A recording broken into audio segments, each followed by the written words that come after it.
A recent article was discussing how 60% of the world's population has lost its connection with nature.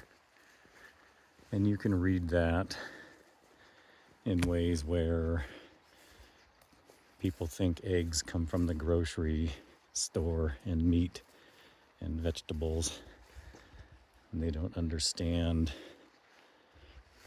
nature, or that we even once used to live in harmony with nature, and we can again. Doesn't mean we need to get rid of our technology. We just need to get rid of our greed and our addiction to energy. Once we can get rid of those two things, the earth will be plentiful and bountiful for all of us.